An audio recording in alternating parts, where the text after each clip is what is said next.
my name is Matt Senderhauf. I work for CoreSite. We are a data center company. And so we build, own, and operate data centers across the United States. We have 28 facilities across 10 markets, everywhere from the Bay Area, Los Angeles, Denver, Chicago, here in Boston, so we're in Somerville, off of Interbelt Drive, New York, DC, Virginia, Atlanta, Orlando, Miami. So we have pretty much the United States covered from a data center perspective. And specifically what I do for CoreSite, I'm the vice president of our interconnection strategy. So our data centers are by and large co-location facilities. So we could have 100 different customers all co-located within the same data center.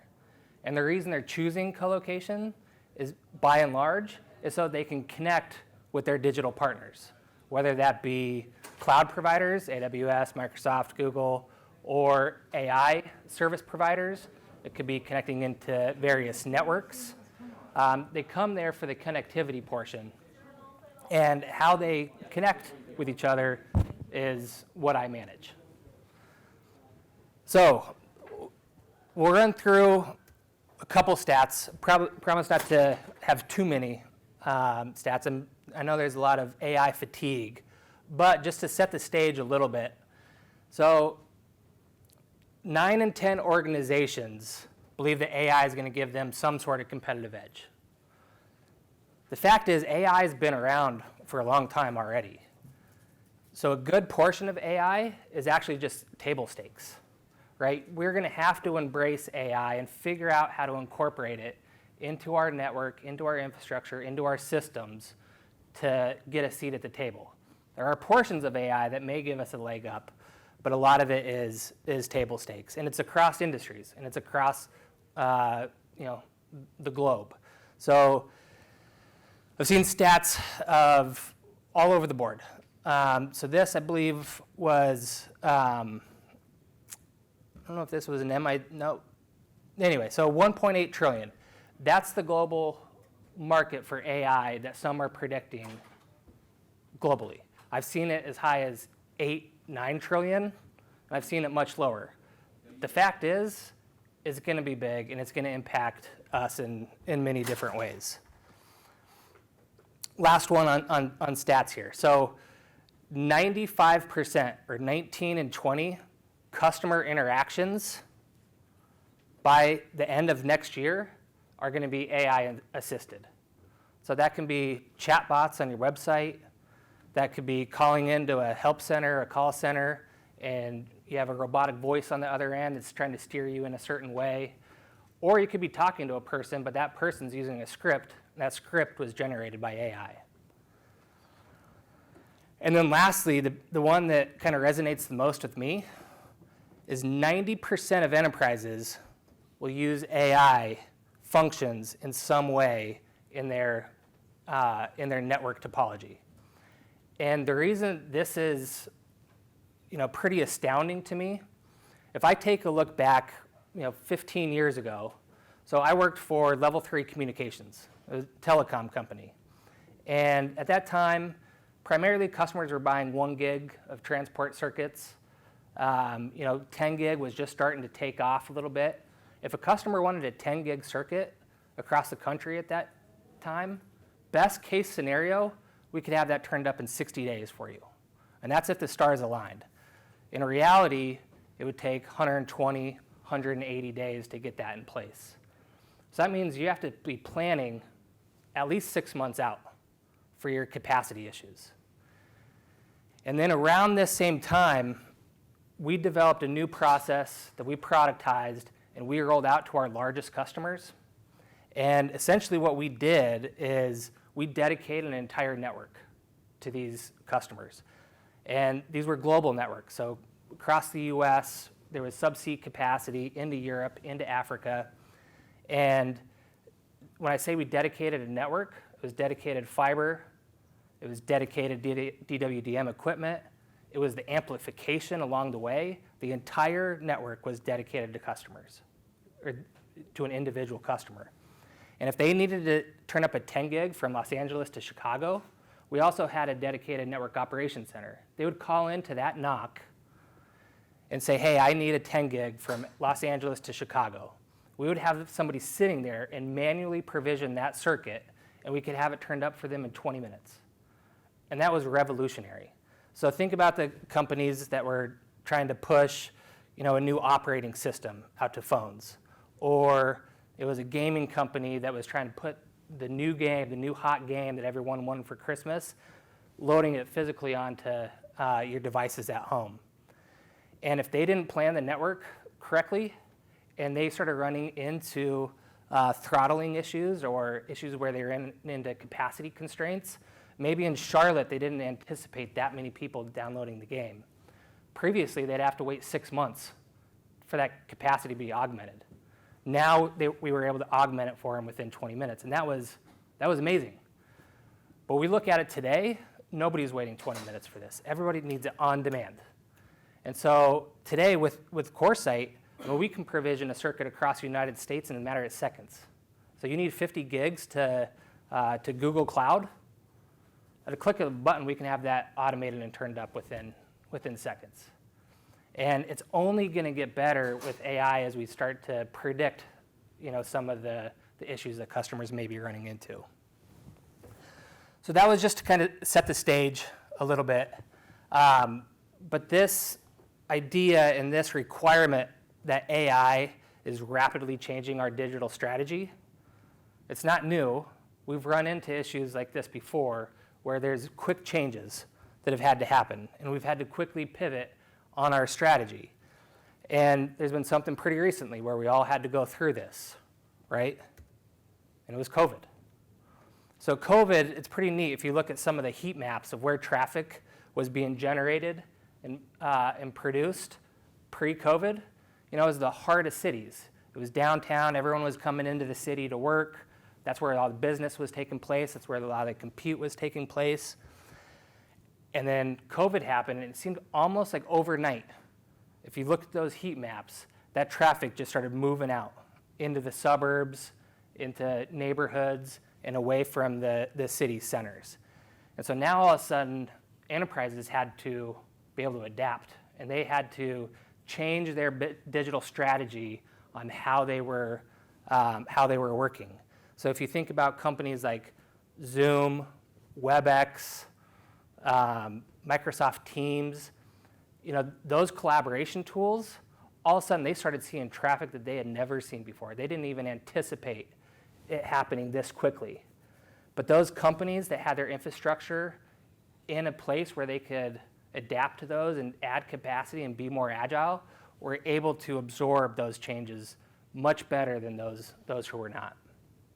And so that's some of the stuff that we're seeing today. And that's kind of, what we're talking about here with this presentation of it's important to know where you put your infrastructure, because where you put your infrastructure matters from, it could be compliance reasons, it could be business continuity, scalability, or it could be to get that competitive edge over your competitors. So infrastructure placement, where are we putting our infrastructure today? It could be on-prem. It could be in a closet down the hall at headquarters, or it could be a separate building that you operate on your facilities.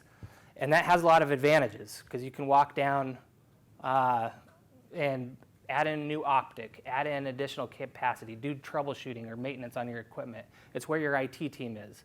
So it's easy access to get to. The problem is it's tough to scale from both a space perspective and power, right? Getting the amount of power that we're producing with some of these GPUs today is very difficult to do it in an enterprise building. So one of the answers to that is the cloud, right? So that solves a lot of the scalability issues. You can put your stuff into AWS or Microsoft Azure or Google Cloud, and that supports a lot of the scale that customers need. The challenge is it can be extremely expensive. Depending on how much data you're putting into, there could be challenges with how you're connecting into that cloud. It could be throughput issues and general performance problems depending on your use cases.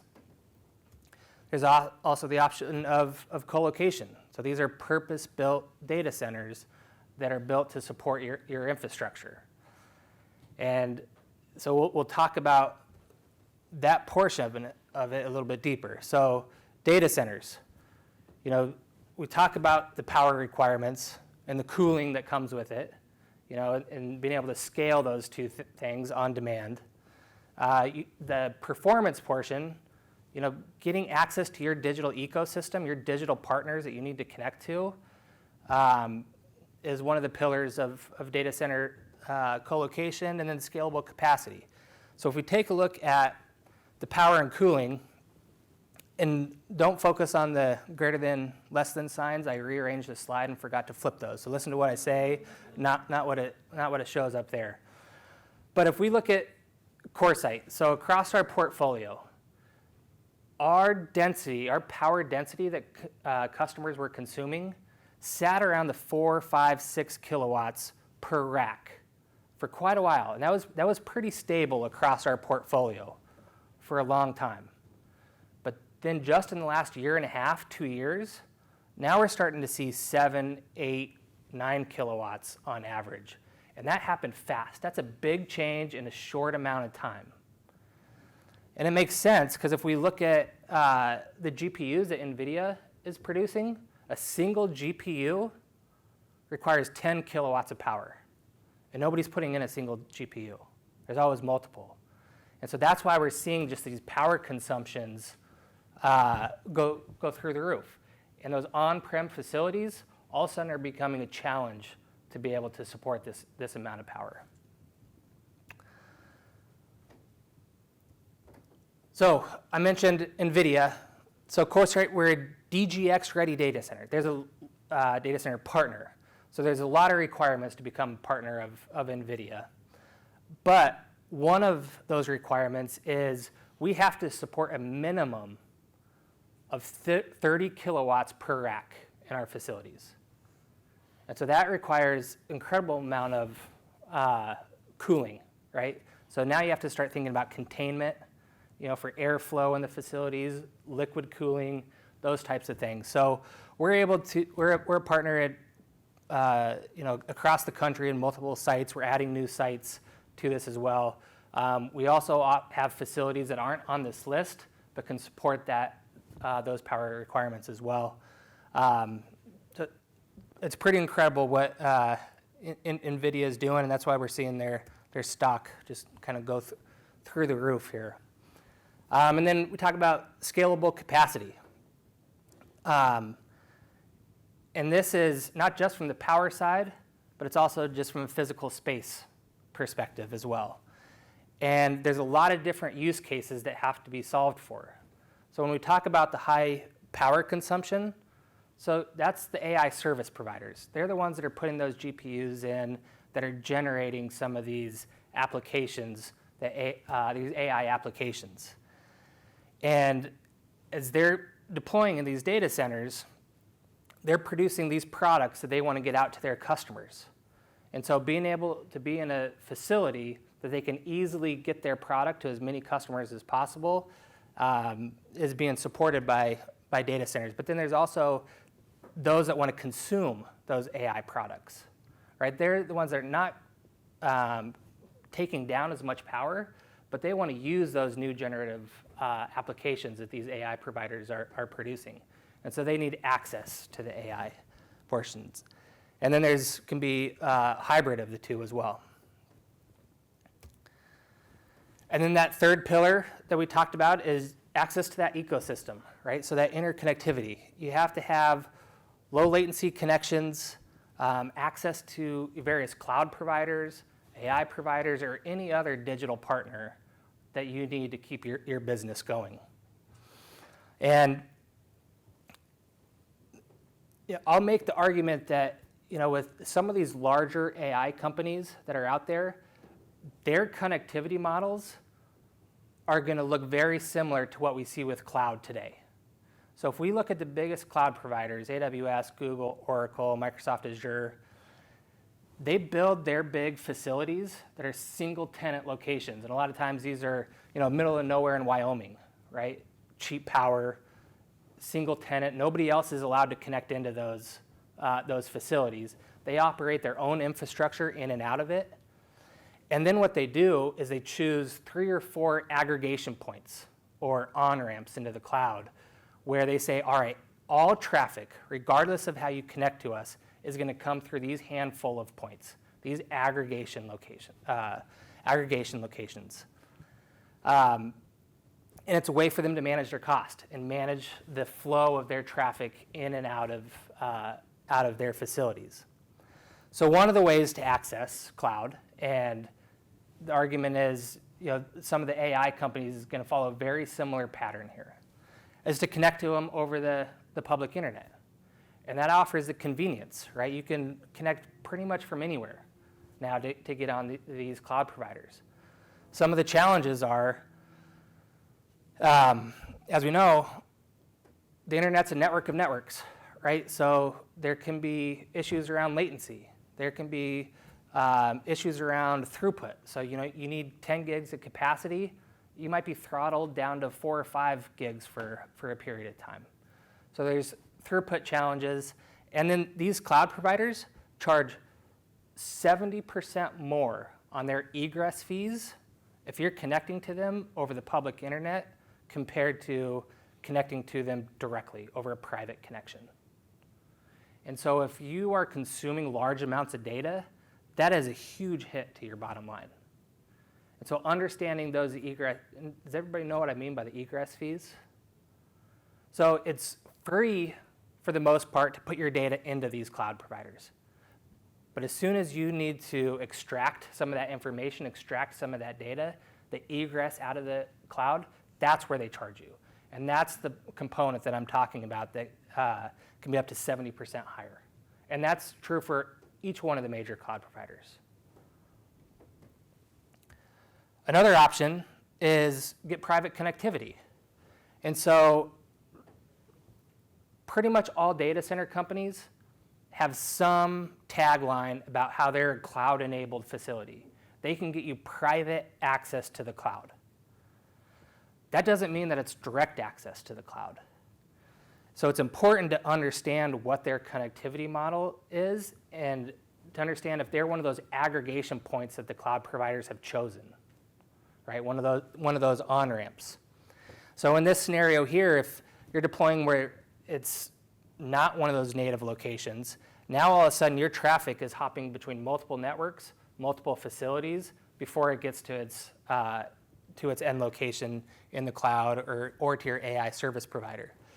That's bringing in additional network complexities, right? So there's more opportunity for there to be a fiber cut, for an optic to go bad, to have some sort of outage in connecting. And then each of these networks, each of these facilities are adding their own fees. So all of a sudden now there's margin stacking going on. And so you might be getting the reduced egress fees from the cloud, but it's getting more expensive to get to the cloud. And the last option is to figure out where these aggregation points are and make sure that you put your infrastructure in those same facilities, because now you get that direct private access to your partners. And the analogy that I like to use is I live in Denver, Colorado. So when I flew out here to Boston, I had the option of flights. I had the option of being routed through New York. There was options to go through Chicago. There's options to go down through Dallas and then back up. Or there's the direct flight. And anytime there's a layover, there's a chance for miss a flight, there to be a mechanical issue. Things are delayed. There's more risk in doing it that way. And oh, by the way, the direct flight was the cheapest flight as well. Because when you have those layovers, when you have those additional hops, you're paying for each one of those, right? And so the same concept is true when you're trying to connect to your digital partners, whether that be AI or cloud or anyone else that's in your ecosystem. So, at CoreSite, we have lots of different use cases that are utilizing AI in our facilities today. So autonomous vehicles, I'll talk about that a little bit more in a bit. We have software solutions where these software companies are developing platforms for gaming, for manufacturing. There's even some neat stuff going on with the government right now that they're doing, believe it or not. Entertainment streaming services. So getting customized recommendations when you log on. They want you to keep watching Netflix over and over and over again. And so what's up next? And constantly catering to your preferences so you stay on their platforms for as long as possible. And they're all doing live streaming now too. Even Netflix is with, David Chan with his cooking shows. If you want to go have a dinner party with him. So lots of different use cases. We also have some stuff on ed tech. I encourage you to scan the QR code if you want more information on this, but we have a lot of detail that we've put out on our website on ed tech and what are they doing in the AI arena. So it's everything from automating admin tasks. So there was one of the talks earlier today, people were talking about their employees are nervous that AI is going to take their job. And that's not the case across the board. It's enabling you to be able to focus on more interesting topics. So some of these admin tasks that are repetitive, can be handled by AI. Looks like this slide got a little jumbled. Enhancing admissions. So reviewing resumes, which candidates do we think are going to be most likely to succeed at our university? Online proctors, watching how people are taking tests, where are their eye movements, where is their mouse, which browsers are they using. It doesn't need to be done by an individual. That stuff can be handled via AI. Immersive experiences, as we talk about the metaverse, and this is one of the most interesting things that, as I'm a very visual learner, and so if I would have had, something like the metaverse to learn about the solar system and where planets are in relation to each other and get real-time feedback as I'm looking at some of this stuff, that's incredible. And a lot of that is being powered by AI, and it's customers within our facilities that are doing it. I mentioned the hybrid use case. So this is an autonomous vehicle company, manufacturer. So they're building level 5 AV. Level 5 is completely autonomous. So a lot of these vehicles in the future, they're hoping they won't even have gas pedals, brakes, steering wheels, completely autonomous. And so that's what this company was working on. And they're producing significant amounts of data. They were looking for ways to reduce some of their costs. And so one of the solutions that we had, they were utilizing cloud as well. And so a lot of these cloud providers, so Google and AWS is who they were using for AI and machine learning. So utilizing CoreSite facility, they were able to get direct access, so real-time feedback, so lowest latency possible in and out of the cloud where their AI and machine learning applications were living. And then at that reduced cost that we talked about, so those egress fees, when they were connecting over the internet, this company literally saw close to 70% reduction in their fees. And that's something that this is all public on the cloud providers' websites, what the costs are for these egress fees, but it looks like such a small number, because we're talking about cents per gigabit. But when you start talking about terabits of data, it has massive per second, massive implications on your bottom line. So, data centers in general, there really can be AI accelerators. Access to cloud, access to your digital ecosystem, access to these AI providers. It's going to require that high density, so those kilowatts per rack that we were talking about. Customizable deployments, so being able to grow with your business, and coming from a trusted partner. So as we mentioned earlier, kind of the Goldilocks paradox of infrastructure placement. There's some that believe it's all on-prem. We're going to be 100% cloud. Reality is, it's going to be a hybrid of this. some of your applications are going to make sense to be in the cloud. Some of it is going to make more sense to be in a data center. And there might be some that you want to keep on-prem as well. And your business model is going to impact kind of what percentage of where your infrastructure is living. So that was it. Any questions, we can take them. If not, we do have a booth upstairs. We have a number of people that are up there. Or flag me down. I'll be around for the rest of the day as well. So happy to chat with you. Any questions? One question from my side. Dimitris Pontoros, infrastructure company, CIO of the company.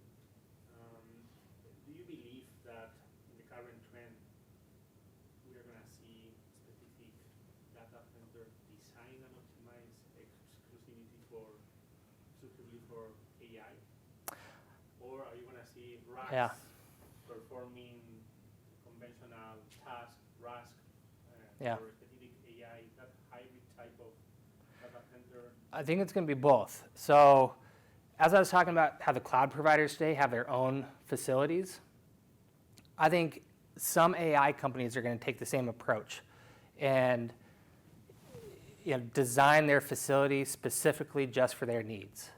But then they're going to need to get their product out to end users. And so that's where the connectivity model is on where they're going to distribute it. But there's also going to be AI applications that are taking place directly within co-location facilities. And the cloud providers are doing the same thing. So they have their dedicated facilities, but then if you hear about like AWS outposts or wavelengths, those are hybrid models where they are placing it in co-location facilities as well, just for easier access for customers directly within that facility. So I think it's going to be an approach of both. So there will be AI-specific facilities as well as those deploying in traditional co-location sites. Yep. Yep. All right. Last question. Yeah.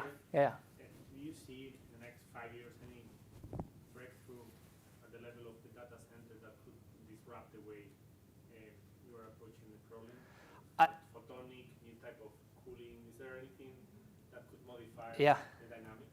So I think the biggest challenge, and you hear about this all across the news, is where are we going to keep getting the power?